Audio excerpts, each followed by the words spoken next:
We are here at the Drummond Hill Cemetery, where the Niagara Falls History Museum will be bringing back some of the most iconic people buried here, and they want you to meet them. In the next couple of weeks, on Friday and Saturday, we have cemetery tours. So they're led by the old caretaker of the cemetery, and he takes tour groups around for a little tour of the cemetery, and you happen across the spirits as you go, sort of at the spots where they are interred in the cemetery. How many people are involved in the production of these tours? In the production, there's a handful of staff, but mostly volunteer-based. There's about 25 people who participate in the tours.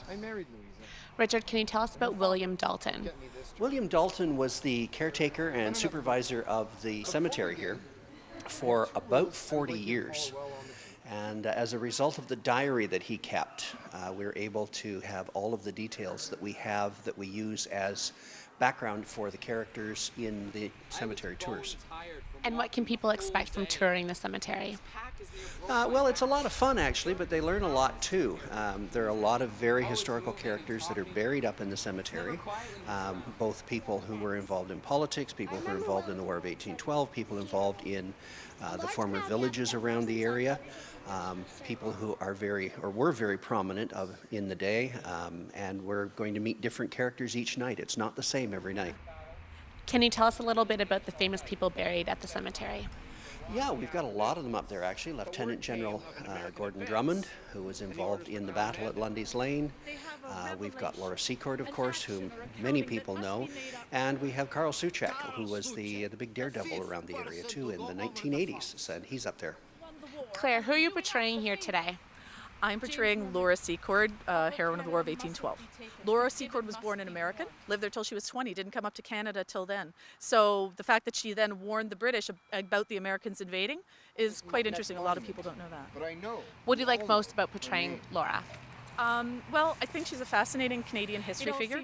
I actually was curator of the Laura Secord homestead for 6 years, so I have obviously a big passion for Laura. I think that she's a fabulous, interesting woman, lived a long, full life, died at 94. And the fact that she's local. Here she is right here, so I think that's amazing. And when will these tours be taking place? They'll take place on October 17th and 18th. That's Friday and Saturday, and then the following Friday and Saturday, the 24th and 25th. We have 2 tours each night, so at 7 o'clock and 8 o'clock. Anyone can purchase the tickets if they call the museum, call the main line at the Niagara Falls History Museum. Tickets are available that way, and they're $12 each. And Sarah, finally, why does the city of Niagara Falls put these tours on? We put on the tours to highlight the cemetery, and it's one of the places in the city that's the most rich in history. There's so many personalities. It tells the entire story of the history of Niagara Falls. So we really want to highlight that spot. Drummond Hill Cemetery comes alive Friday and Saturday nights throughout October. For more information on how to purchase tickets, visit niagarafallsmuseums.ca. Reporting for The Source, I'm Norah-Jean Howard.